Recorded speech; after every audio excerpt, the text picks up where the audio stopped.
Bienvenidos al podcast Flujo.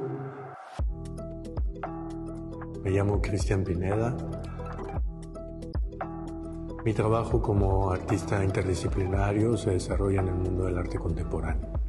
Nuestras experiencias hacen parte de la vida y la vida no es posible comprenderla sin la noción de movimiento.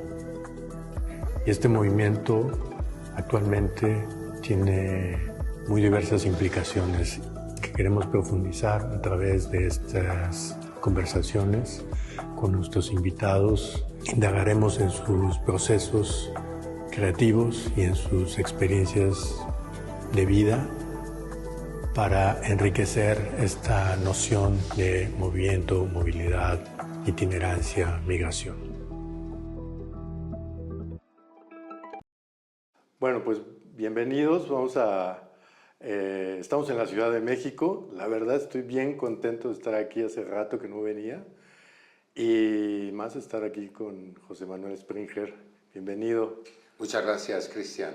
Un gusto también de verte después de varios años de habernos visto. Bueno, estábamos en contacto por ahí, por las redes Coincidimos sociales. en Yucatán, ¿no? Así es. En algún momento en el que tú estabas yendo a Mérida. Sí. Y yo también. Así es. Sí, Ese es otro punto en común. Yucatán, Mérida. Y la Ciudad de México, que también yo viví muchos años aquí. Así es. Súper. ¿Cómo te trata la ciudad? ¿Cuándo llegaste? Yo voy y vengo entre Viena y México y trato de pasar 6 meses allá y 6 meses acá. A veces lo logro y a veces no. En principal motivo de estar entre las dos ciudades pues es el trabajo. Yo trabajo aquí en la Escuela de Escultura, Pintura y Grabado La Esmeralda, que es una escuela del Instituto Nacional de Bellas Artes. Allí doy 2 seminarios, seminario de teoría, seminario de historia y un taller que se llama Taller de Proyectos Editoriales. Entonces, durante la pandemia aquello se suspendió un poco y fue entonces cuando mi mujer y yo nos fuimos a Viena y estuve ahí como dos años consecutivos y luego en 2022 regresé otra vez a México intermitentemente. Estoy, como dije, entre México y Viena. Otro punto en común. Otro punto en común. Seguimos. Oye, ¿y te pasa lo mismo que a mí que llegas y es como, ¿quieres devorar tacos y cosa mexicana o no? Uy, sí, por supuesto. Sí. Fíjate que hay algo que es conmovedor de la Ciudad de México.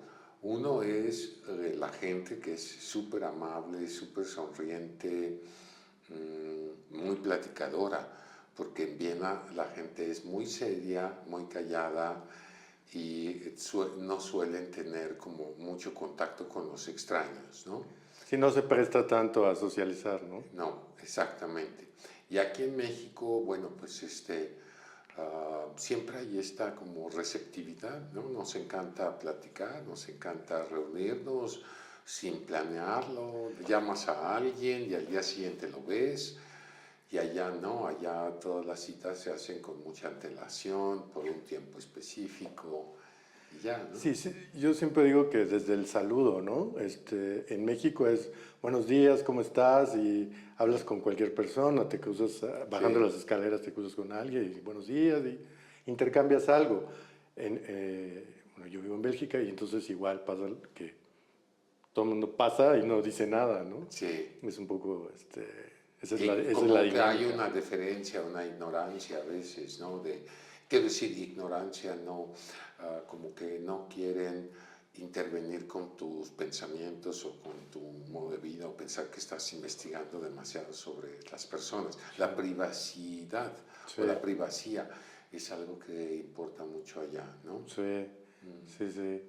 Oye, fíjate que estaba revisando un poco sobre tu trabajo y me di cuenta que no, en ningún lugar encontré de dónde eres. No, Tú eres de la Ciudad de México.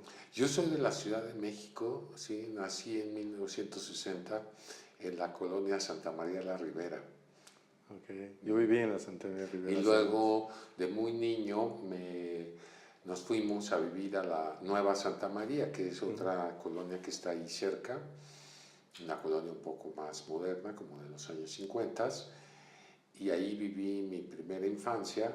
Y fíjate que ahora que fallecieron mis padres, hace unos 4 o 5 años, me heredaron su casa, entonces ahora vivo en la casa donde yo viví mi primera infancia. Wow. Es impresionante. ¿Sí? Sí. ¿Por qué? ¿Qué cambió? No cambió nada. Los vecinos son los mismos de hace 60 pues, años. Me imagino tu relación, ¿no? Con ese espacio. Fíjate que ahora que lo dices, yo tenía este recuerdo de que de niño había una escalera en la casa de mi mamá y había dejado marcas. Y no sé por qué tenía la fantasía de que iba a seguir todavía cuando llegué muchos años después y ya no estaban las marcas y entonces como que mi relación con el espacio cambió mucho.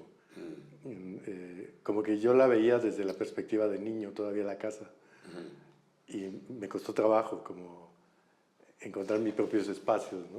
Bueno, sí, creo que para mí, cuando yo era niño, la casa era muy grande y vivíamos 4 personas, mi hermana, yo y mis padres. Y ahora que vivo solo en ella, la casa se me hace muy chica. Tengo toda una recámara llena de libros y ya no caben los libros, entonces ya se desbordaron a la sala y a otra recámara. Y tengo la impresión de que la casa me está quedando chica y dije, qué raro, porque pues mis padres y nosotros vivíamos aquí y nunca hubo como ese problema. ¿Tienes hermanos? Tengo una hermana que vive en Yucatán, sí, Silvia se llama. Entonces, la casa se me ha hecho muy chica, pero porque yo ya tengo demasiadas cosas. Ok. Bueno, pero también es interesante como otra vez, bueno, no sé si te pasa también que el hecho de ir y venir, no sé, en el espacio en el que estás allá, ¿no? Y confrontarlo un poco con el espacio aquí, es distinto, ¿no? Depende de dónde vivas y la relación que hay en el lugar, en Viena, ¿no? Sí. Cambia mucho. Oye, ¿y cómo comenzaste o cómo introdujiste al mundo de las artes? Fue, supongo, en la Ciudad de México, pero entiendo que primero estudiaste cine y luego fuiste pintor y has ido como descubriéndote, ¿no? Platícame un poco de eso, ¿cómo llegaste ahí? Bueno, yo creo que el primer paso lo di cuando era yo adolescente y admiraba mucho la música de rock, el pop, etc. Y David Bowie me parecía un personaje impresionantemente interesante. Me gustaba mucho la cuestión de los maquillajes, los vestuarios y esto. Y luego en algún momento me enteré que David Bowie también era como un pintor, ¿no? Que él tenía esta afición que no tenía nada que ver con su carrera pública, ¿no? Y entonces fue entonces cuando yo estaba en la Universidad Iberoamericana estudiando comunicación y descubrí un libro, Cristian, que me cambió la vida completamente. Tenía yo 19 años y un profesor me dijo, tienes que leer este libro. ¿Cuál era? Yo creo que él pensó, este tipo va a reprobar. Tienes que leer este libro y hacer un trabajo. Y entonces ¿Cuál era el libro? llamaba El cine como arte subversivo, de un escritor que se llama Amos Vogel, que es austriaco, por cierto. Y entonces lo leí y me pareció fabuloso y yo dije, yo quiero ser subversivo, quiero cambiar la sociedad burguesa, estoy harto de esto. Y algo había ahí también de David Bowie, que era pues sí esta reacción contra el status quo, contra el deber ser, y, ¿no? Que siempre sentimos de jóvenes como esta imposición que tiene el sistema, la familia, para normar tu carácter. Dices, no, yo no quiero ser como, otros quieren que yo sea. Entonces, ese libro me colocó en una senda que sería la senda del arte como descubrimiento de tu persona y como resistencia a los designios del sistema. Ok, ok. ¿Y cómo, o sea, cuál fue tu primer contacto ya, digamos, real con, no sé, con alguna escuela? Okay. O empezaste a filmar, empezaste Claro. a producir tus propios dibujos? Bueno, yo empezaba efectivamente de manera autodidacta a hacer mi propia obra. Obviamente empecé con el graffiti, a pintar en las calles. Tenía yo un grupo de amigos muy afines y dijimos, sí, vamos a hacer graffiti. Nos parecía una actividad subversiva, Sí, ¿no? Salir claro. en la noche y pintar bardas, casas y demás, ¿no? Entonces eso para los jóvenes es como muy atractivo, el juego Sí. con el poder y con Pues el riesgo. es una manifestación muy interesante también, Sí, ¿no? exacto. Sí. Y entonces del graffiti salté a un concepto un poco más llegado a la historia de México, que fue el mural. Y fue ahí donde vi dos cosas, Cristian. En primer lugar, un mural es como una película, ¿no? Tiene diferentes facetas, tiene una narrativa, tiene una secuencia. Sí. Y entonces sentí que estaba haciendo como cine, porque había que pintar las secuencias y demás. Y luego, en segundo lugar, el mural es como la expresión de una historia y un contexto, un lugar, una acción, o varios personajes. Es cinematográfico. Y ha habido estudios que vinculan el muralismo con la cinematografía, tanto en la teoría del montaje como en el desarrollo de una narrativa, ¿no? Sí. Y por esta relación con el mural fue que me llevó a la curiosidad de decir, ¿habrá una escuela de muralismo aquí en México que todavía de clases? Estoy hablando de los años, principios de los años 80. Y entonces fui a San Carlos, a la Academia de San Carlos, y me enteré que ahí había un maestro que se llamaba Arnold Belkin, que daba la clase de pintura mural. Y yo dije, perfecto, yo quiero tomar nada más esa clase, la de pintura mural. Y había un sistema que se llamaba educación continua. Y me inscribí en la clase de Arnold Belkin.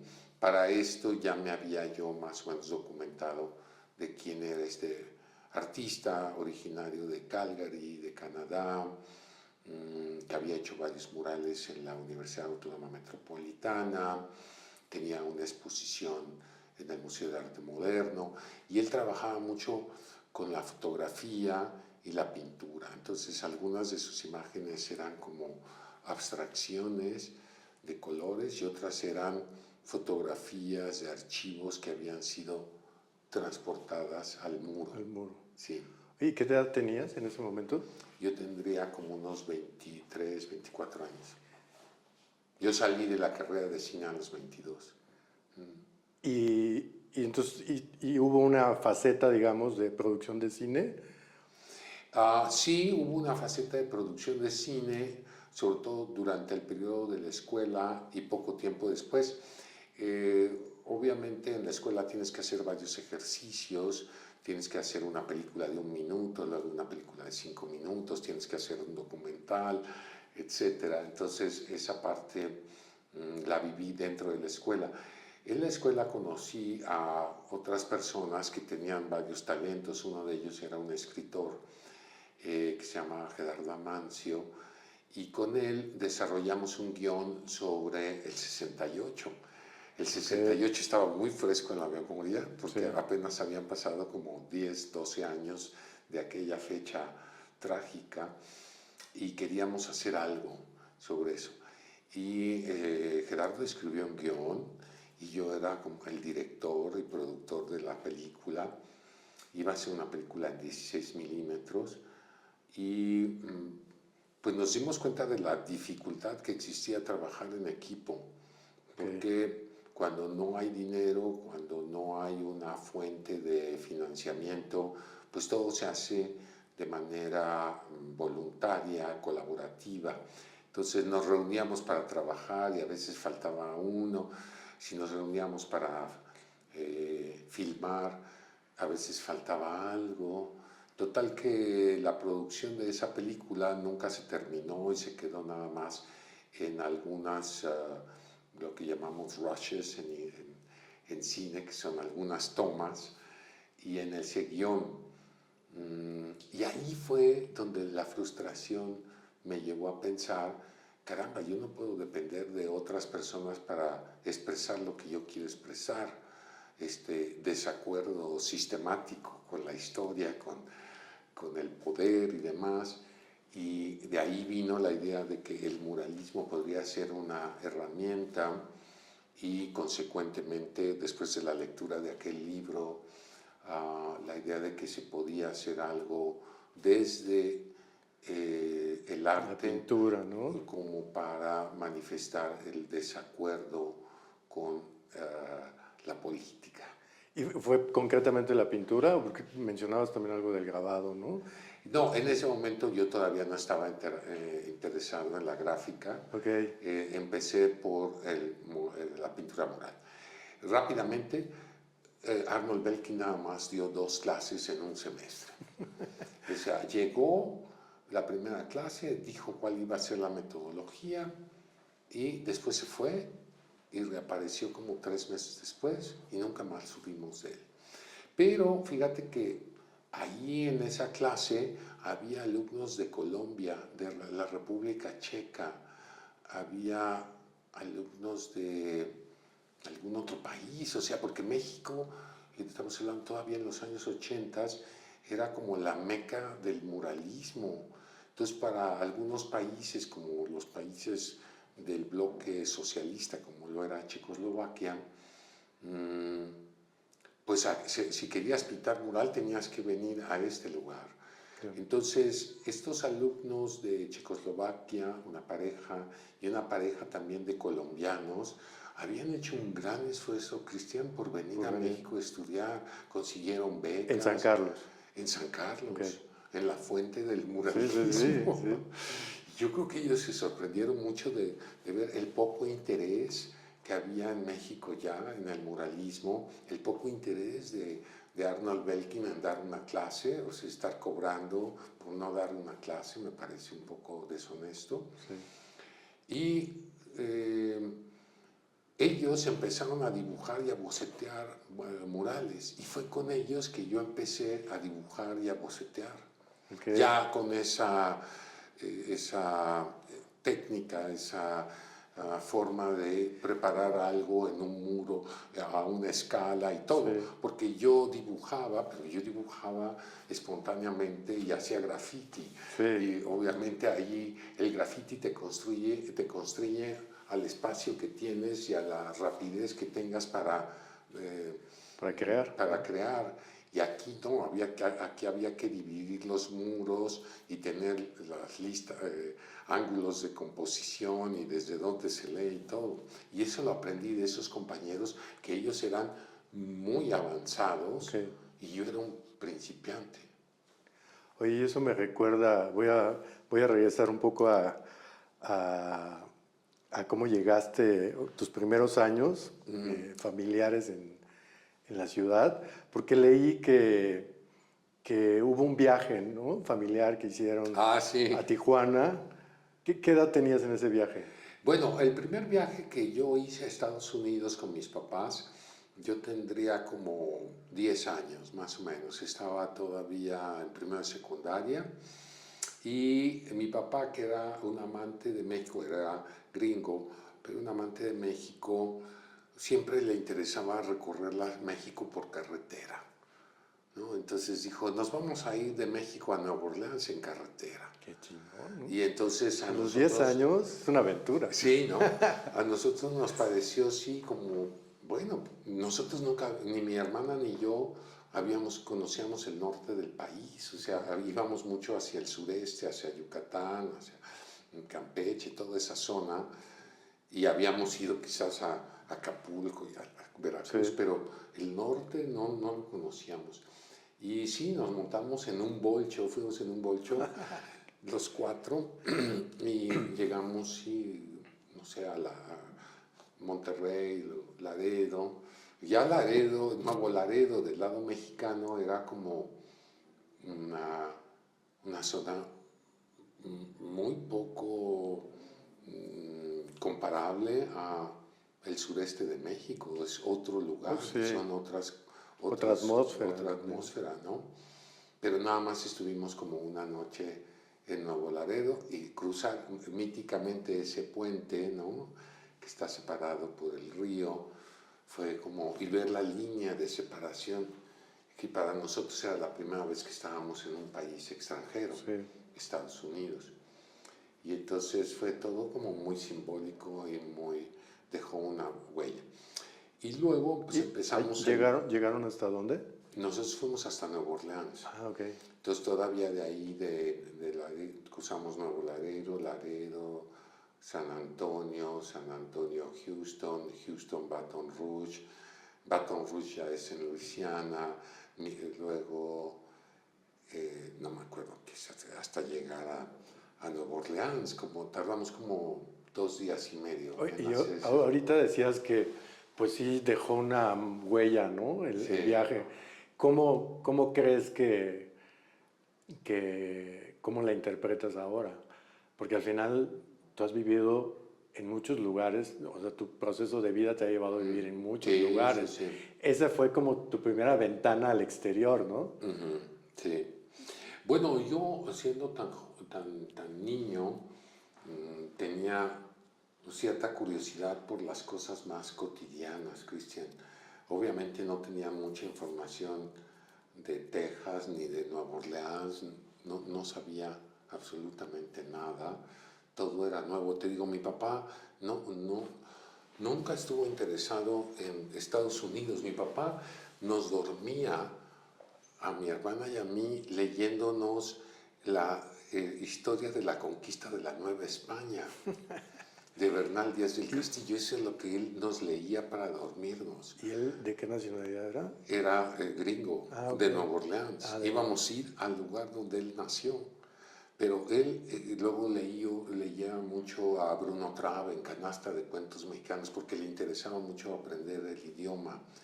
Ya estaba grande y sabía hablar español, pero tenía un acento súper marcado, ¿no?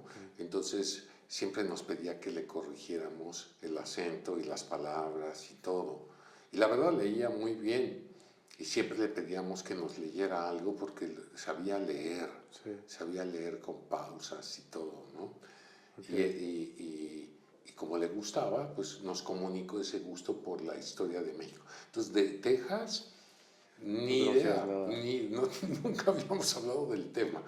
Entonces llegamos... Pero sí fue, supongo, una forma como de ver, hay muchas cosas allá afuera, ¿no? A mí lo que más me sorprendió, quizás por ser muy pequeño, es que hubiera una cultura entre los dos países, o sea, que el español se hablara también del otro lado, que hubiera gente mexicana del otro lado que tenía negocios, que hablaba español, que sus negocios tenían nombres mexicanos, y que era como si no hubieras dejado la frontera atrás. Sí. Porque como niño tú piensas que un país es muy diferente al otro, ¿no? Y esperabas que cruzando la línea ya del otro lado se quedaba México, sí, y de este lado empezaba otra cultura. Justo lo dices muy bien, ¿no? Como pues una tercera cultura, ¿no? Sí. Porque sí, o sea, aunque se habla español, pero sí hay unos ciertos códigos que surgen en esa frontera, sobre todo particularmente en esa, ¿no? Claro. Entonces, para nosotros sí fue muy sorprendente encontrar que del otro lado se hablaba español. Y que los negocios tuvieran nombres en español, que se vendieran tacos y demás. Y obviamente, como niño también buscabas la diferencia, ¿no? Decías, pero Estados Unidos es otra cosa, ¿no? Sí. Entonces, los comercios, no sé, recuerdo unas maquinitas donde echabas un quarter y te salían unos juguetitos, ¿no? Entonces, ese tipo de cosas que no había, o los refrescos en lata, que en ese entonces en México no existían, nada más existía la cerveza en lata, entonces que tú te pudieras tomar una coca en una lata, era maravilloso, ¿no? Así son los niños, ¿no? Esto fue a los 10 años. Esto fue a los 10 años. ¿Sí? ¿Y qué tanto tiempo pasó para que tú te fueras a vivir? Vamos a hacer un salto cuántico, sí, pero claro. que te fueras a vivir fuera. Pasó mucho tiempo. ¿Y por qué motivo saliste? Claro, pasó mucho tiempo porque yo seguí viajando. La primera vez que fui a Europa, por ejemplo, yo tenía 19 años. Y también fue por motivo de la música, ¿no? O sea, ya había ido yo varias veces a Estados Unidos porque teníamos familia allá y ya como que Estados Unidos me parecía aburrido, deleznable, sobre todo porque la parte sur de Estados Unidos es sumamente blanca, racial, y te lo hacen sentir, ¿no? O sea, tú no eres bienvenido aquí. Entonces ya Estados Unidos me parecía un lugar que no tenía mayor interés. Quizás Nueva York hubiera sido interesante conocerlo, pero yo preferí ir a Europa y concretamente quería ir a Ámsterdam. Y quería ir a Ámsterdam porque había conectado con una persona que los dos, él y yo, éramos miembros de un club de fans de los Rolling Stones. Wow. Y entonces escribíamos frecuentemente con una frecuencia inusitada, una carta cada 15 días, y nos mandábamos discos. Yo le mandaba discos mexicanos de los Rolling Stones que estaban impresos en español, los títulos de las canciones, hasta a veces el título del disco estaba en español. Y no sé, en Europa eso no se acostumbraba. Las versiones de los Rolling Stones circulaban, las versiones europeas y estadounidenses con todo en inglés. Entonces ver que las cosas estaban en español les llamaba mucha atención. A veces hasta las portadas eran distintas del mismo disco. Bueno, también porque ellos manejan mucho su idioma como el inglés, ¿no? Sí, exacto. Sí. Entonces, no lo modificaban. Cuando yo un día le mandé un disco, no me acuerdo cuál era, le mandé un disco acá, estaba fascinado porque este amigo que se llamaba Tom tenía, después me fui enterando, una colección como de 4,000 discos, nada más de los Rolling Stones. 4,000 discos son más o menos como 40 metros lineales de discos. Era una cosa impresionante. Tenía discos de Japón, de Sudáfrica, el mismo disco 400 veces en ediciones diferentes y todo eso. Y él tenía un grupo de rock también. Entonces yo lo fui a ver, no vivía en Ámsterdam, vivía en Delft, que es una ciudad, un pueblo, una ciudad pequeña, ¿no? Donde creció y trabajó Jean Vermeer, el famosísimo pintor holandés. Y ese viaje fue también iniciático para mi vida. Fue iniciático porque la única persona que yo conocía era este hombre, Tom, y él me abrió las puertas a Ámsterdam. Me dijo, vamos a Ámsterdam porque es una ciudad mucho más grande, pasan más cosas, hay conciertos y demás. Y llegué a Ámsterdam y descubrí la cultura juvenil europea, que en ese entonces, bueno, Ámsterdam era el centro de la marihuana, de las drogas, de psicotrópicas, del reggae, de los clubes nocturnos, del punk. O sea, Ámsterdam era la capital del libertinaje más puro y duro. Y tenía cosas preciosas como podías andar en bicicleta por toda la ciudad. Había bicicletas por todos lados y los jóvenes se dedicaban a invadir predios o casas abandonadas. Como los ocupas, entonces, ¿no? Sí, los ocupas, exacto. Allá les llaman crackers. Y estuve en una casa ocupada, en un hospital que había sido ocupado, y cada cuarto del hospital pertenecía a una persona. Entonces fue muy agradable ver no solamente este impulso de los jóvenes a tomar los lugares que ellos creen que les pertenecen, Sí. porque en ese entonces la habitación, el problema de habitación en Europa era tremendo, Sí. y no había casas para jóvenes, ¿no? Sí. Entonces los jóvenes se fueron Apropiando. de casas con la idea de vivir solo, vivir por tu cuenta, tener un espacio tuyo y además dentro de un colectivo, ¿no? Sí. ¿Y qué tiempo te quedaste? Estuve nada más un verano, estuve ahí como 2 meses y regresé, pero bastó ese tiempo para hacer contacto con muchas más personas de Ámsterdam y para regresar a México y verdaderamente estudiar algo que pudiera ayudarme a cambiar este país que era sumamente conservador, priista, vertical, ¿no?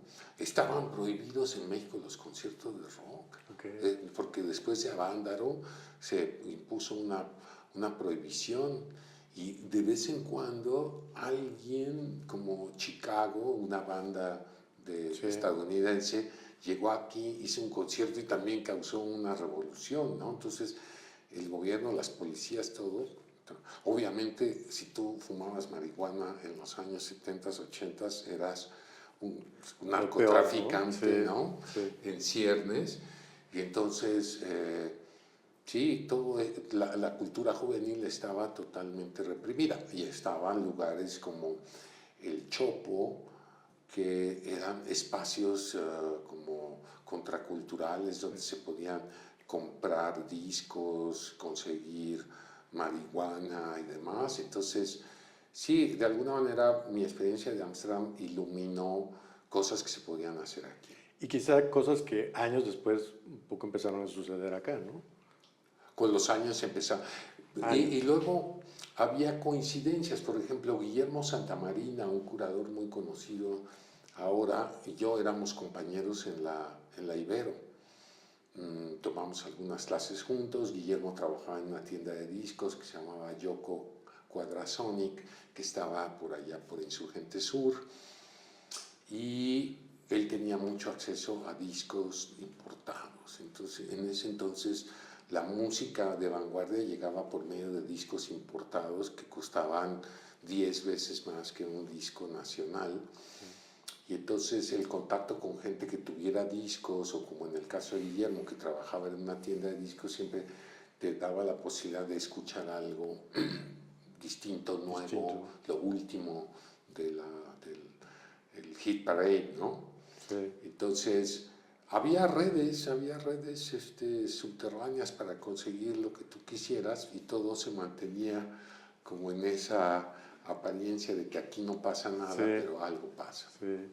Oye, pero años después estudias, ¿no? En Ámsterdam, o vives Muchos en años Ámsterdam, después. ¿no? Mis primeros contactos con Ámsterdam fueron los contactos de un viajero, de un turista, si quieres, que desarrolló muchos amigos en Ámsterdam. Luego los amigos de Ámsterdam vinieron a México y también se quedaron aquí algunas temporadas.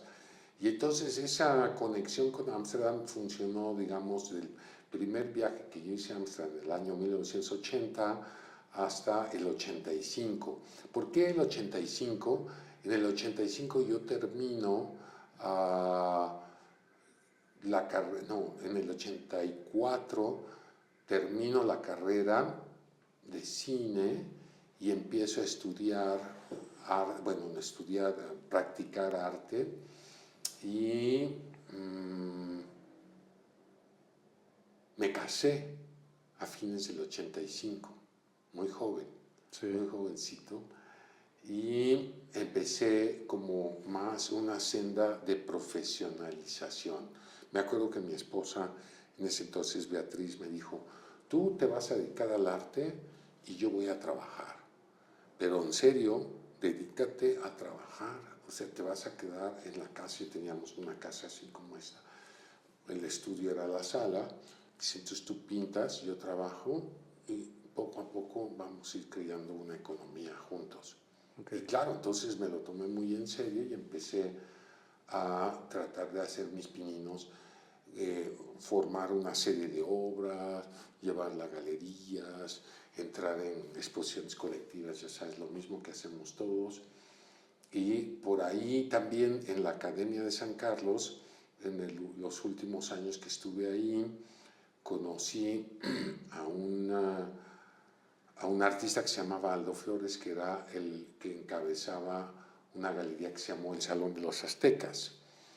El Salón de los Aztecas era una galería pequeñita que estaba en la calle República de Cuba, en el centro de la Ciudad de México, y en ese entonces pertenecer como una galería alternativa, les decían, una galería que no tenía presupuestos, que no era así glamorosa, sino que era un hoyo en la pared donde cada quien exponía cada semana, pues era motivo de orgullo para mí, porque decía, sí, esto es lo que hacen los jóvenes del mundo, sí.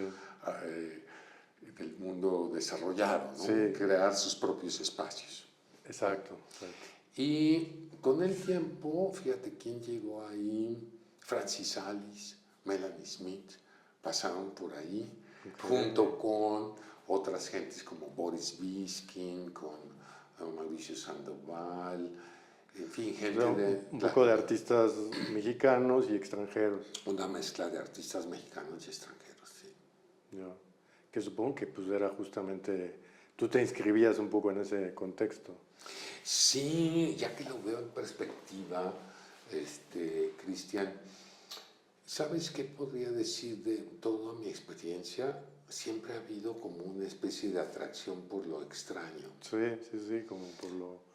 Pues a veces quizá lo distinto, foráneo, ¿no? Lo diferente, que coincide con que pues muchas veces es externo, es foráneo, ¿no? Claro.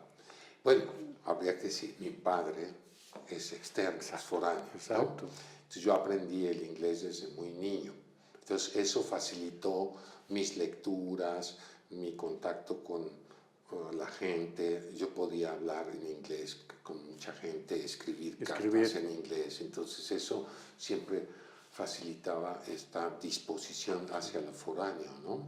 Pero te voy a contar algo que me pasó muchos años después, y hace muchos años, porque en el 2014 hice una exposición en España que se llamó Fronteridad, que era sobre las fronteras. Sí. Fíjate, 2014, y yo conocí la primera frontera en 1970.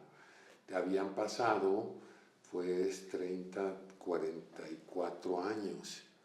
44 años pasaron entre que yo tenía 10 y a los 44 estoy haciendo una exposición, a los 54 estoy haciendo una exposición sobre fronteras.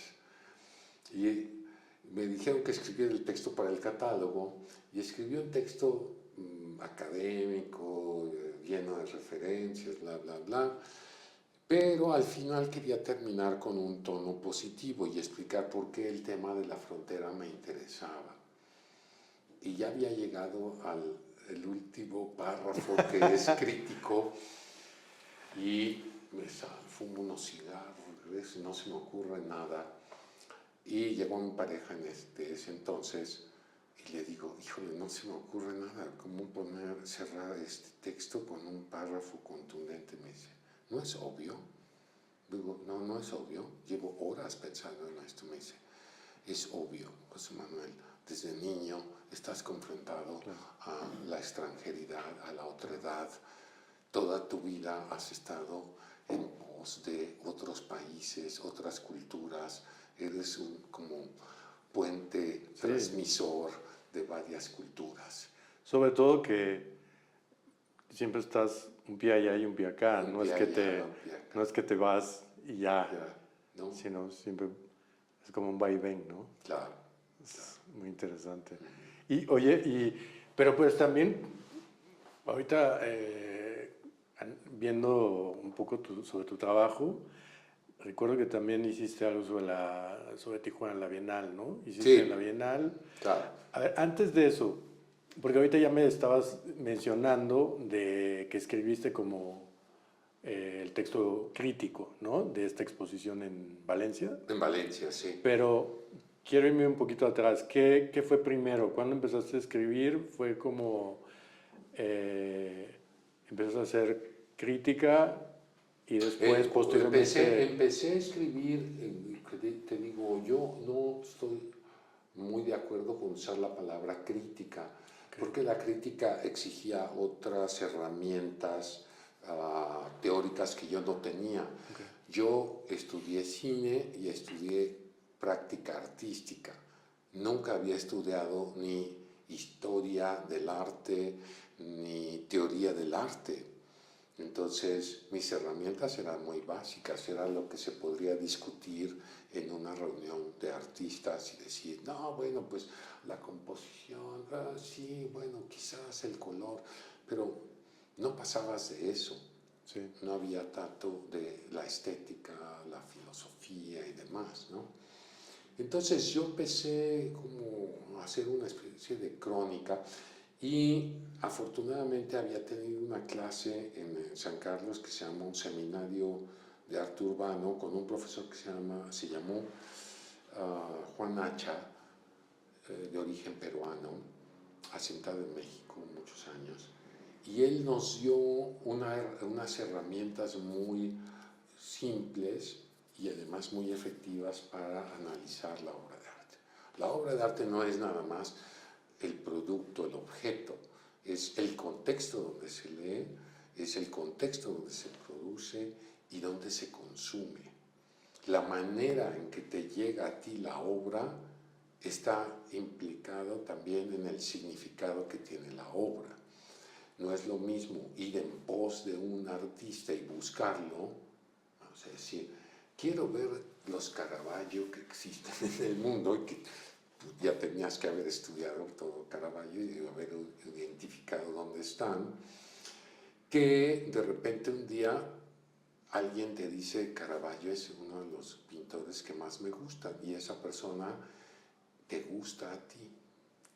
Sí, sí. Así me pasó con Caravaggio. Okay. Una mujer de Oaxaca me dijo, a mí me encanta Caravaggio. Y dije, ok. Y esa noche llegué y dije, Caravaggio. Ok, entonces hay una búsqueda del contexto, hay una necesidad de saber. Y entonces empecé a escribir con esas herramientas de Juan Hacha que me permitían analizar las cosas, decir, ¿de dónde viene esto? ¿Por qué medio llegó a mí? ¿Y qué es lo que yo voy a hacer con este cuadro? Okay. ¿Por qué? ¿Cómo me alimenta? ¿En qué me sirve? ¿O qué puedo aprender de esta obra? ¿Ya? Entonces, son los usos que le damos al arte. Obviamente yo siempre he utilizado el arte para mi beneficio económico personal. Eso no lo puedo negar. Todavía mi carrera está basada en vender conocimientos y adquirir conocimientos de arte. Entonces el arte para mí es un modus operandi y un modus vivendi. Pero ya no produzco obra y claro, entonces me permito otras actividades mucho más. ¿Cómo te defines? Entonces no eres un crítico de arte, no, pero haces... ¿Qué? Porque también haces curaduría. Sí, sí. No, ahora si me preguntas, yo me presentaría como curador y profesor. Ok, claro, por supuesto, porque también... Es que has hecho muchas cosas. Ha hecho muchas cosas. Muchas cosas. Sí. Y fíjate que desde hace un rato es que he querido... he estado preguntando a mucha gente, amigos, conocidos, porque cada quien tiene su concepto sobre la curaduría. Sí. Es un, digamos que es un nicho que siento que es muy amplio y que también hay muchas formas de llegar a la curaduría y que hoy en día pues, es muy presente tanto con los artistas como en el mundo del arte, en las galerías, en los museos, o sea, están completamente insertados, pero ¿cómo explicarías qué es la práctica curatorial, ¿no? Claro, estoy de acuerdo contigo La curaduría, como se conoce el término ahora, se inauguró por ahí de los años 60-70 con los primeros especialistas de arte que intentaron hacer lecturas subjetivas de periodos artísticos. Entonces era una persona que tenía un conocimiento de la historia del arte, que había estudiado historia del arte, que tenía un conocimiento de la praxis contemporánea, y entonces podía hacer una relación entre el pasado y el presente, como este señor Harald Seemann, ¿no? Suizo, de la Kunsthalle de Berna. Él fue uno de los primeros en desarrollar esa idea de que la curaduría era una narrativa que buscaba unir puntos que parecían aparentemente separados, pero que se podían explicar a través de una narrativa. Y de ahí surgieron varios conceptos de curaduría. Yo me afirmo en uno que se llama curaduría interpretativa, que es: existe lo que dice el artista y existe lo que yo pienso de lo que dijo el artista. Los dos conceptos existen. ¿Y existe lo que piensa el observador? Y existe lo que piensa el observador y su percepción de el artefacto llamado exposición. Sí. Es como en el cine. No he encontrado cosa más cercana a la curaduría que el cine. Sí. Sí, porque en realidad en muchos momentos cuando tú eres un artista que produces un cuerpo de obra, en el momento en el que pasa a ser un proyecto de exposición, toma otra dimensión, y en el momento en el que es curado también, y luego en el momento en el que es digerido por, digamos, el público, toma otra. O sea, está constantemente contándose, hay un hilo conductor, claro, que deja al espectador hacia... No hay algo concreto, es mucho lo que pasa también en el cine, que siento yo que hay una narrativa y toda una historia. Sin embargo, el espectador, cada uno se quedó quizá con la parte inicial de la película, y otros la de medio, y otros al final, o otros lograron comprender la totalidad, ¿no? Pero sí, es una historia justamente más cinematográfica, así se parece. De hecho, si vamos a hacer, bueno, voy a ser categórico otra vez. Una de las exposiciones que me marcó a mí de por vida fue una exposición de Peter Greenaway que vi en Holanda mucho tiempo. Yo he seguido regresando a Holanda porque sí es un lugar con el que me siento muy afín. Entonces, en el año 2003, me parece, fui a Holanda a visitar a un amigo que vive en el norte, y me dijo: oye, ¿quieres ver una exposición de Peter Greenaway? Dije: oye, claro que sí. Le digo, yo admiro el cine de Peter Greenaway, ya había visto 3 o 4 de sus películas, ¿no? Y además Peter Greenaway es un cineasta que está muy ligado a la pintura, y me refiero a la pintura barroca, ¿no? Entonces fuimos, y lo que yo vi es intraducible en palabras, porque lo que hizo Peter Greenaway no era una exposición convencional de las que se ven en los museos, que tienen sus fichas, su texto introductorio, sala 1, sala 2, ¿no? No, era una inmersión en varias salas que tenían un montón de objetos en varias posiciones que no marcaban un recorrido, sino tú te metías a un mundo. Y lo único que recuerdo, lo que más me impresionaba, es que ese mundo se encendía y se apagaba, se iluminaba y se oscurecía. Entonces, Ese era lo único como que te iba guiando, porque de repente tú estabas en una sala donde había unas vacas y había unos hielos y se escuchaba el sonido de unas garzas y estabas viendo los hielos goteando, porque eran como placas, cubos, no cubos de hielo, sino estos Barras. barras de hielo que se utilizan en las industrias, ¿no? Escurriendo, y luego unas vacas como de, unas vacas obviamente no vivas, sino como las de Cow Parade, pero Ya. sí, y estabas oyendo unas cosas y se apagaba la luz y te quedabas a oscuras y volteabas y decías, ah, allá, se está encendiendo otra luz para allá, entonces caminabas para allá y había unos ventiladores y los ventiladores estaban colocados encima de una como montaña de tierra y esos ventiladores movían unos como bandas de colores que se iban extendiendo y te llevaban hacia unos videos donde alguien estaba escribiendo unos textos como en esta letra gótica con unas plumas así súper antiguas sobre unos esqueletos y aquello seguía, o sea, como entrar en un libro, Sí, era genial, sí era su mundo, ¿no? era teatral, era literario, era cinematográfico, Sí. y de repente había una ventanita, una rendijita, decías, ah, esa es la realidad, te asomabas y afuera había como un canal de estos canales holandeses y se alcanzaban a ver unos árboles, pero era una ventana de este ancho y así de largo, entonces alcanzabas a ver algo y decías, ah, esa es la realidad, ¿y aquí qué está pasando?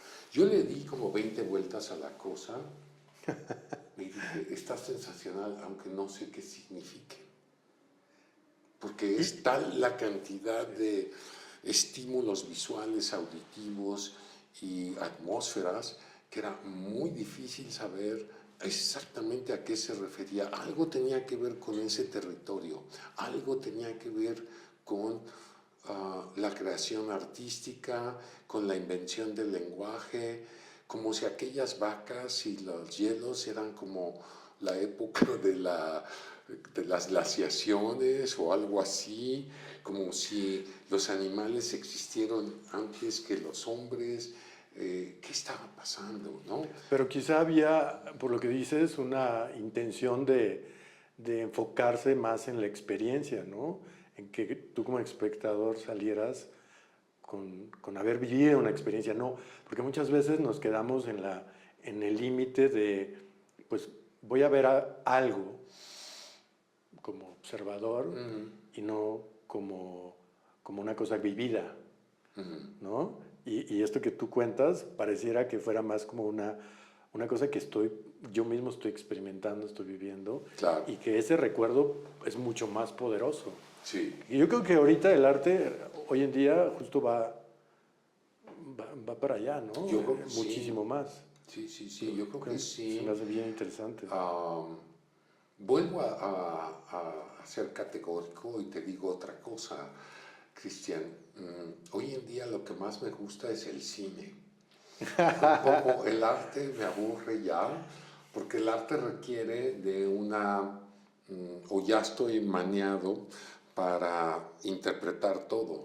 Okay. Entonces todo está siendo interpretado. En cambio en el cine todavía quedan muchas cosas difíciles de interpretar. Y te pongo un ejemplo. Acabo de ver una película que te la recomiendo, está buenísima, está aquí cerca, se llama La viuda de Clicquot, ¿no? Que es la historia sobre esta mujer que crea esta marca de champán, ¿no? Okay.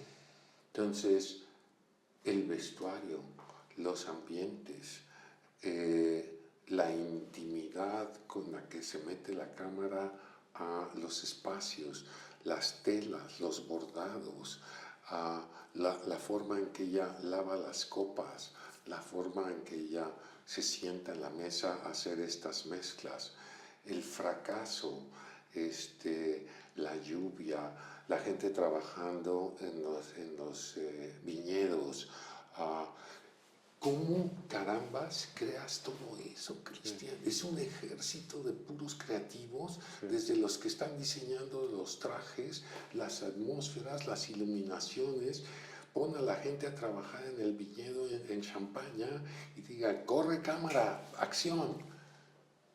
Wow, y sucede. Es la creación de todo un mundo, sí. Y luego todo ese mundo tiene una historia, y tiene una historia genial, porque es un loco, el señor Clicquot, que pensó en crear una bebida que cuando la gente la tomara sintiera la humedad del viñedo, el aire que pasa por ahí, el sabor de las uvas a tal hora. Y dices, no, maestro, pues es una experiencia muy difícil de crear. Y sí, a lo mejor cuando uno bebe por primera vez champán no lo siente, o a lo mejor lo siente, o cuando ya tienes un gusto por esa bebida, dices, me voy a beber un champán, yo solo, porque quiero recordar todo lo que este líquido puede generar en tu mente. Sí, toda esa asociación, ¿no? Toda esa asociación. Entonces, el curador idealmente debería ser una persona que interpreta y asocia. Entonces, así también como lo ha hecho Greenaway, el curador debería llevar platillos a la sala, platillos visuales. Exacto. Y generar interacciones. En algunas de las exposiciones de Greenaway hay gente viva que está desnuda y que todos los días va a cumplir un rol, ¿no? Entonces, hace tiempo hizo una exposición de una mujer que iba desnuda por todas las salas cargando un niño, un bebé desnudo. Tú lo puedes ver, está en YouTube, etc. Y ves cómo el público europeo está viendo la obra, porque te digo, todo le encantan los cuadros barrocos, las obras barrocas, y pasa esta mujer. Algunas personas ni la voltean a ver, y otros la ven de reojo y siguen su camino, ¿no? Entonces, hay toda una actitud, toda una forma de ser que Greenaway capta muy bien en sus exposiciones, ha hecho varias, y ha escrito libros sobre cuadros específicos como La Guardia Nocturna de, ¿cómo se llama?, el famosísimo pintor Rembrandt. Entonces tú lees el libro y además tiene la película de La Guardia Nocturna, de ese cuadro de Rembrandt, que para él es como una especie de traición, un sabotaje. Lo que pintó ahí Rembrandt es un sabotaje al poder, y por eso Rembrandt fue eliminado del mapa de la historia holandesa en su momento, ¿no? Y murió muy pobre y embargado. Oye, y ahorita que lo decías que estás, o sea, lo que entiendo es que, digamos que el arte contemporáneo no es, los disfrutas, pero en este momento el cine está regresando para ti, digamos, te dejas ir mucho más fácil sin entrar en quererlo diseccionar, explicar cómo puede ser el arte contemporáneo.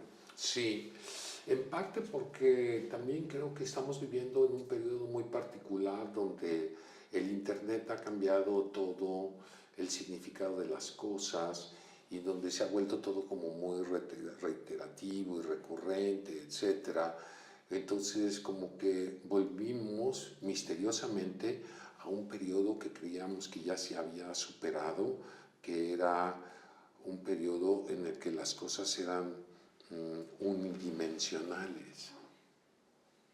Y no, la realidad no es unidimensional, es pluridimensional, y es muy difícil interpretarla, y por eso recurrimos al arte, porque el arte nos da ciertas herramientas que son flexibles. Si yo dijera la sociología, la antropología o la geografía, de así, claro, es impresionante interpretar el mundo a través de esas herramientas científicas, pero el arte tiene la cualidad de poder desdoblar, alterar, cambiar la estructura de la realidad. Sí, y imaginarla finalmente. Imaginarla, Porque, de eso se trata la imaginación. porque estas otras disciplinas como que son más concretas, ¿no? Sí. Sí, y también, no sé, eso me lleva un poco estoy tratando de pensar en algunas de tus exhibiciones que, por lo menos creo que la primera que yo vi, que fue, no sé, hace unos años, en el Munal, hiciste ¿De vestidos? Curaste una exhibición en el Munal, Melancolía, ¿no? ¿De vestidos? No. No. Ah, ok. Bueno, tuve una aquí en el Museo de Arte Moderno que se llamaba Territorios de la Memoria, ¿sí? Ok. Entonces, Territorios de la Memoria era una narrativa sobre La colección del museo, ¿no? Y no solo, Okay. sino partía de la idea de que el 68 había sido un parteaguas de nuestra historia y que había que revisar toda la historia después del 68. O sea, imagínate, hasta ahora me voy dando cuenta que todos los temas que yo he tratado son los temas que yo conocí desde muy joven y que no los he dejado, que siguen pendientes en la memoria, la frontera, el 68. Entonces, en ese entonces, López Obrador acababa de ganar las elecciones y yo tenía puesta una esperanza en que su gobierno iba a cambiar todo, radicalmente todo, incluso nuestra deuda histórica, ¿no? Que íbamos a cerrar las heridas que están permanentemente abiertas. El 68 todavía no tenemos a nadie responsable de esas, de la toma de decisiones, de la intervención del Batallón Olimpia, lo que sea, ¿no? Entonces que se iban a abrir los archivos y que íbamos a finalmente hacer justicia histórica. No lo he visto. No salió. No salió. Pero Territorios de la Memoria, como su nombre lo indica, era vamos a conmemorar, vamos a recordar y a cerrar esas heridas. Y entonces empieza con esa narrativa, ¿quiénes somos? ¿Quiénes somos los mexicanos de hoy? Y luego dice, ¿qué hemos hecho de este país? Y luego, ¿qué hemos hecho de la naturaleza? Y en la cuarta sección es, ¿qué vamos a hacer con la cultura? Esos son los 4 argumentos, ¿no? Que son básicamente temas que tú has venido tocando durante todo tu trabajo, ¿no? Mi trabajo, exactamente.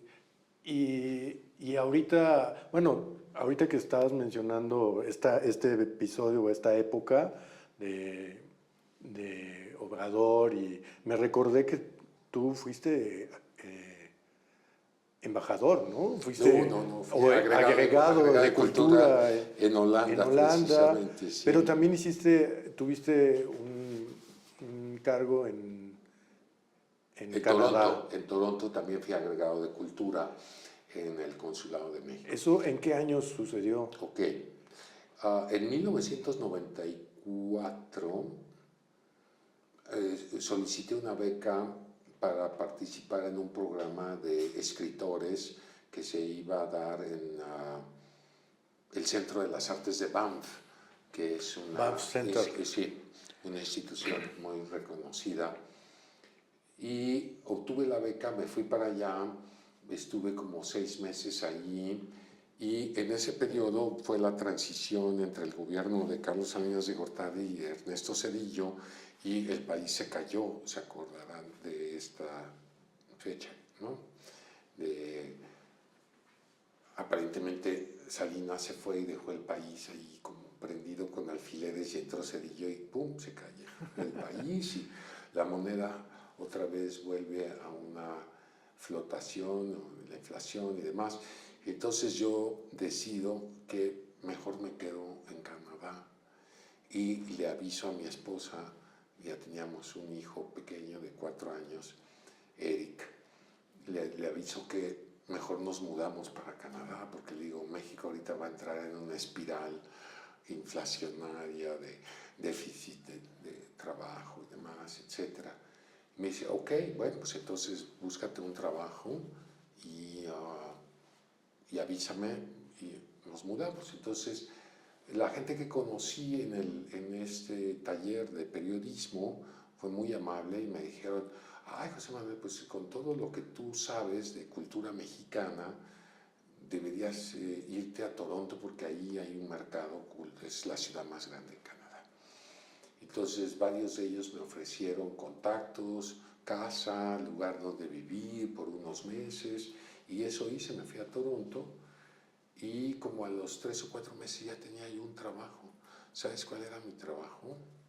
Era doblar voces en cine del inglés al español. Entonces yo doblaba artistas, obviamente, masculinos como Sean Penn, ¿no? Wow. Entonces, Okay. para el mercado latinoamericano, sudamericano, porque además decía la gente, no, pues tienes buena voz y no tienes un acento muy marcado. La gente no puede detectar de dónde es tu acento, ni es argentino, ni es peruano, ¿no? Sí. Entonces, por ahí salió esa chamba y fue así como pude llevar a mi familia a unirse conmigo en Toronto. Y bueno, estuve trabajando en varias cosas, hice cine, hice video, todo con ganas de agarrarse de Canadá y no regresar a México. ¿Cuánto tiempo estuviste? Estuve 3 años y un amigo mío me dijo, oye, pues es que hay un cónsul ahí que es amigo mío, ve, entrevístate y ofrécele tus servicios. Y fui, lo hice y me dieron el cargo de agregado de cultura, pero era empleado local. Hay una diferencia, ¿no? Entre ser diplomático y empleado local. Y bueno, pues estuve trabajando muy a gusto en ese consulado y conocí a una persona que más adelante fue muy importante en mi carrera, que se llamó Alberto Fierro, que era el encargado de asuntos culturales de la Cancillería. Y nos caímos muy bien. Y después él fue el que me invitó a ser agregado de cultura en Holanda. En Holanda.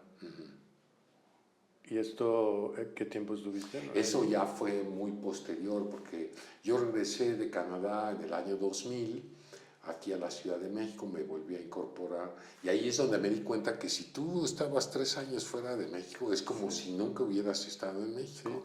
Nadie se acordaba, nadie sabía, nadie se enteró que estuviste fuera. Entonces tuve que empezar de nuevo mi carrera en el mundo del arte.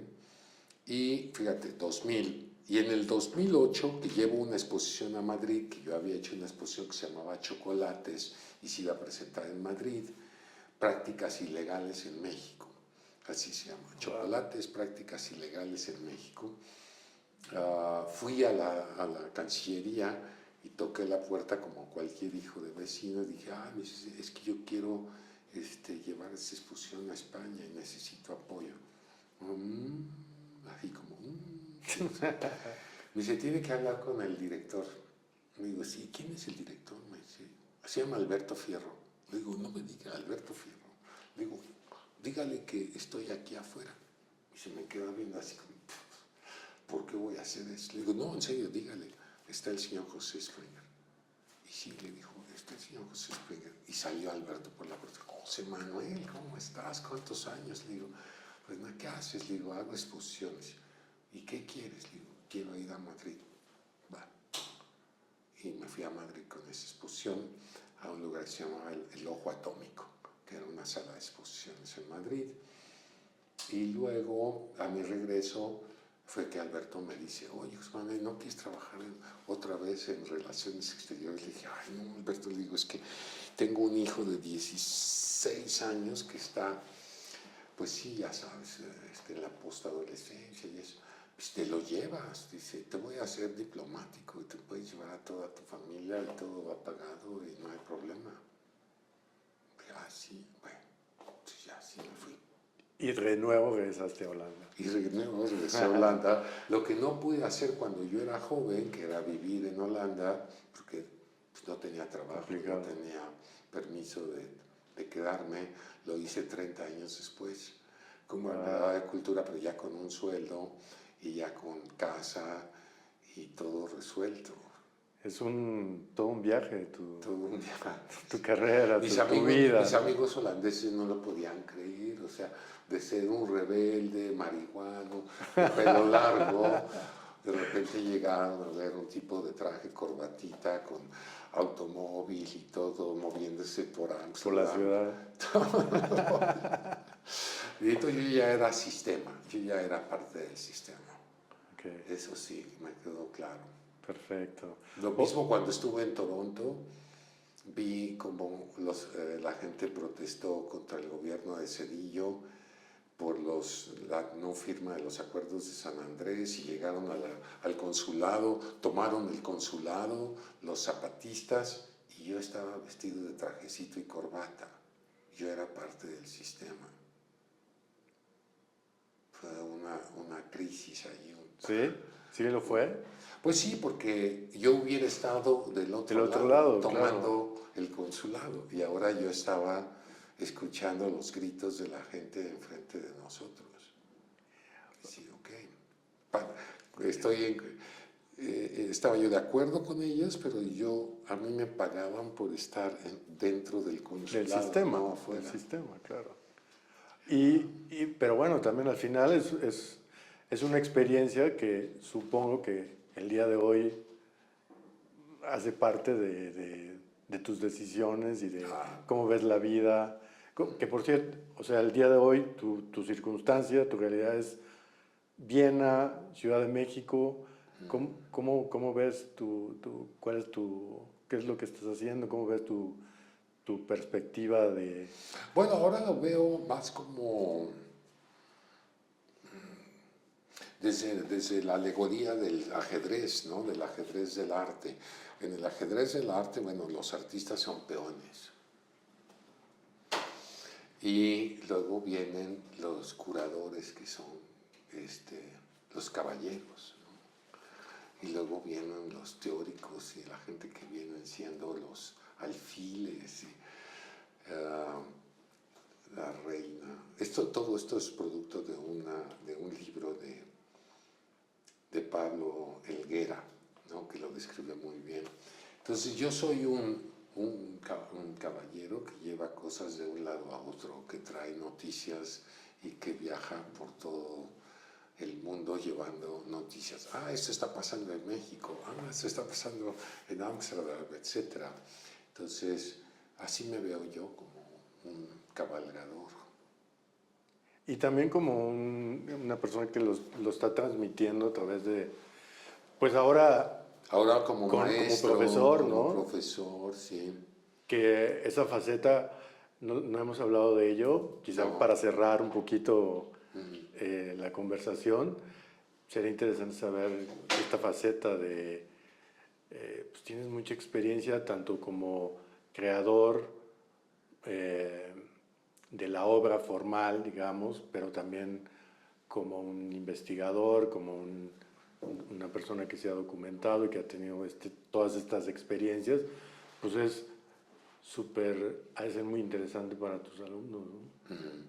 Yo lo veo, reconozco algunos gentes con las que yo tomé algunos cursos y talleres en mi trabajo, y pues un buen maestro te marca toda tu vida la perspectiva o el foco para el cual gira ibas para un camino y de repente el conocimiento que te pueden transmitir te da luz, ¿no? Y te logra, o al menos en mi caso también algún maestro logró darme esa perspectiva, ¿no? Y enfocarme realmente en lo que yo quería.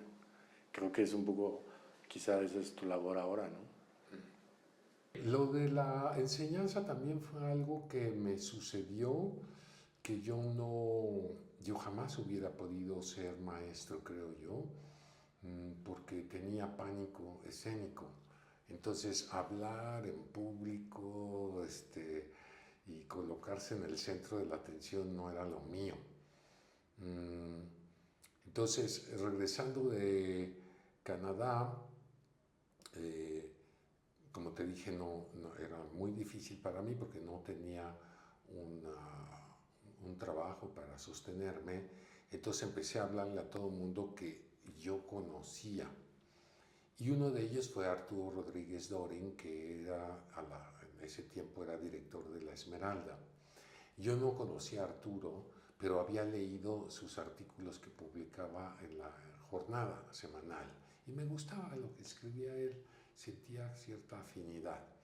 Entonces le llamé y le dije, habla José Manuel Springer. Me dice, hola. Me dice, yo te conozco. Le digo, sí, ¿de dónde? Me dice, te he leído. Le digo, yo también te he leído. Ok. Oye, mira, acabo de llegar de Canadá y estoy buscando un trabajo. Y él me contrató. Para dar clases. Pero me dijo, ¿de qué te gustaría dar clases? Dije, híjole, pues no sé, podría dar clases sobre cómo hacer crónica de arte o algo así. Me dice, no llegamos a tanto. Tiene que ser algo más específico. Le digo, no sé, tú dime. Historia del arte contemporáneo mexicano. Le digo, no, sí, perfecto, historia del arte contemporáneo, pues sí, algo sé de esto. Me dice, ok, bueno, entonces tú vas a dar esta materia. Y entonces empecé a dar esa materia, luego por extensión di Historia del Arte Latinoamericano Contemporáneo, y así me fui con las historias. Y ahí sí, Cristian, tuve que leer muchísimo, porque una cosa es enterarte por las revistas, por las exposiciones, y otra cosa es saber los contextos en los que surgen los artistas, los movimientos, y también las desgracias, las tragedias del militarismo en Latinoamérica, etc. Entonces había que estudiar también la historia social de Latinoamérica. Y entonces para mí fue un reto el empezar a leer historia. Y puedo decirte también que hoy una cosa que me interesa muchísimo es todo lo que tiene que ver con la historia.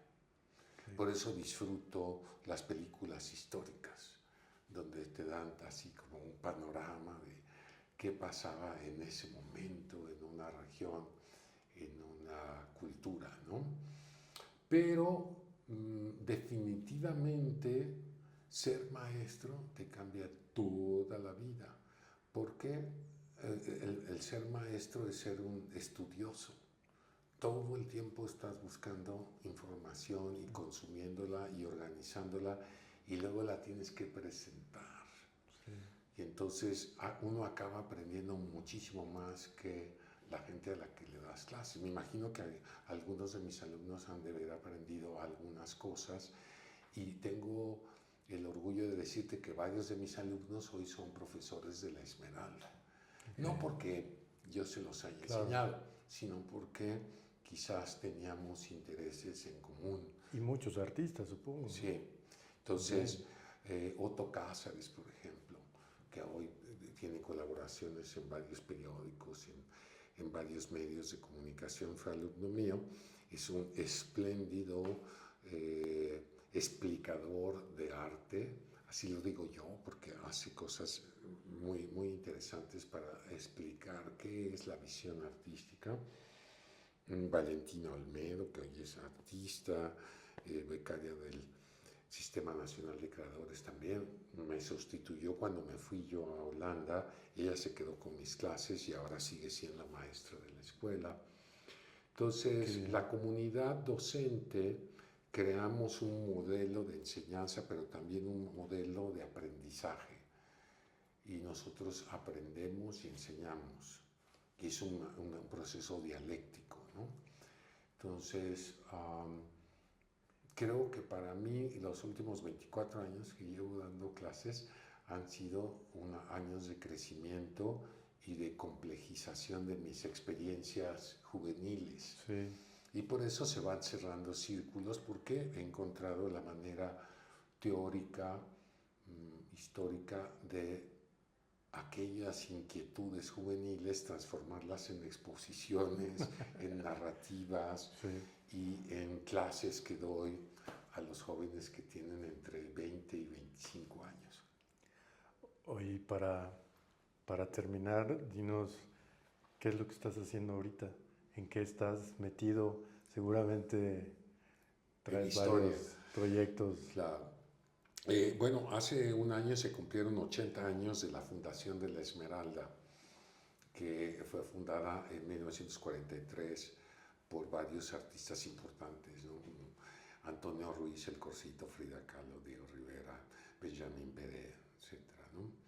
Entonces, en las últimas 3 celebraciones, las de los 60, los 70 y los 80, he estado presente. Y en esta ocasión yo quería hacer una memoria de los últimos 24 años, de lo que sería del siglo XXI en adelante.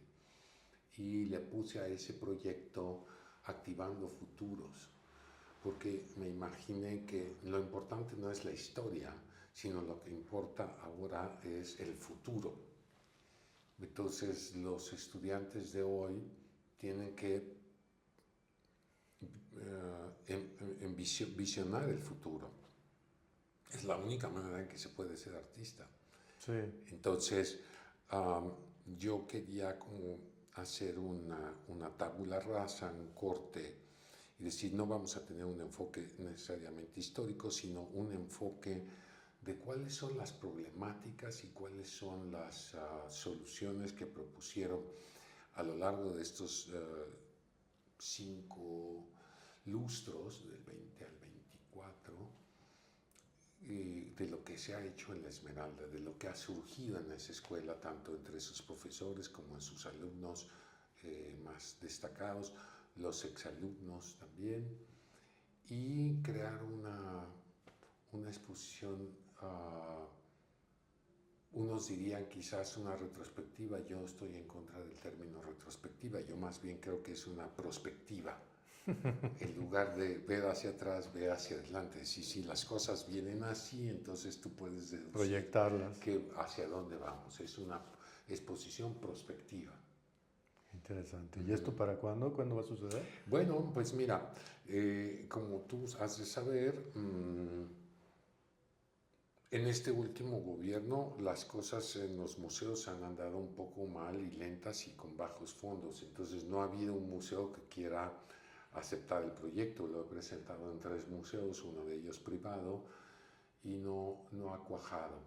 Entonces ahorita estoy esperando una respuesta de otro museo que no está en la Ciudad de México, que está en el centro del país, a ver si ahí podemos hacerlo. Y si no, Cristian, no importa, se puede hacer virtual. Sí, Se claro, puede hay hacer una muchísimas exposición formas. virtual, y quizás sería la primera vez que voy a hacer un proyecto de esta naturaleza, pero he visto varios modelos de exposición virtual y son muy convincentes y a lo mejor se parece mucho a una película. Y me gustaría, sí, entonces hagamos una exposición virtual como si fuera una película. Claro. Con la creación de espacios y la interacción entre la obra y el espacio, y que haya 2 o 3 espectadores que vayan contigo contándote lo que están viendo en ese recorrido, y entonces ya lo ves como una narrativa. Sí. De eso se trata. Qué interesante. Oye, pues un gusto y muchas gracias por aceptar la conversación. Tenía muchas ganas de que tuviéramos este tiempo y compartirlo con las personas que lo vean. No sé si nos quieres compartir algún lugar donde te puedan contactar, no sé, si hay gente que seguramente les va a interesar mucho lo que has hecho, lo que haces, y quiera escribirte, ¿te pueden contactar en algún lugar o no? Claro. Bueno, mira, te agradezco también mucho la oportunidad de hacer este ejercicio de entrevista, porque nunca es casi como ir al psicoanálisis, ¿no? A través de hablar de tu trabajo, te das cuenta que hay ciertas ligas de tu trabajo que le dan una cierta estructura. Entonces, mientras estuve hablando contigo, me di cuenta que hay estructuras en lo que yo hago, lo cual me da mucho gusto. Y la verdad te puedo decir, mira, me quedé con muchísimas preguntas, pero es con maña. Igual y hacemos una segunda parte del otro lado, allá en Viena, ya que nos veamos por allá. Exacto. Entonces esto le ha dado una estructura a mi pensamiento, y me voy muy contento porque llegando a casa puedo anotar varias ideas. Ahora, curiosamente, nunca he tenido un blog. Tengo un blog de artículos publicados que se llama Sábado. Sábado. Sábado, José Springer lo puedes buscar en Blogger y ahí están. Allá hay como, no sé, 100 artículos que publiqué en diferentes épocas. Pero no tengo un sitio web donde pudiera verse todas las exposiciones que he hecho, que son más de 20 en diferentes lugares. Y si alguien está interesado en ver o en contactar mi trabajo, también estoy en Instagram como José Manuel Springer, todo junto. Que yo creo que ahí es ahorita el medio que todo mundo Pero creo que contacta. La mayoría de los curadores que yo conozco, que son súper profesionales, tienen un sitio web y ahí puedes meterte a ver sus teorías, sus textos, selecciones y demás, y esa parte yo no la he hecho. Me encantaría ser más organizado. Pero va a salir esta antología de textos y después quizás haya una antología de curadurías, no lo sé. La antología va a salir... Yo le pediría a la gente que vea esta entrevista, que haya estudiado en la Esmeralda entre 2000 y 2024, que se ponga en contacto conmigo. Súper. Para saber si podemos integrarlo a esta visión prospectiva del futuro esmeraldino. Perfecto. Pues ojalá y podamos, ahí cuando subamos el video, vamos a poner todos estos datos para que puedan contactar. Te lo agradezco mucho. Gracias a ti. Un placer. Gracias.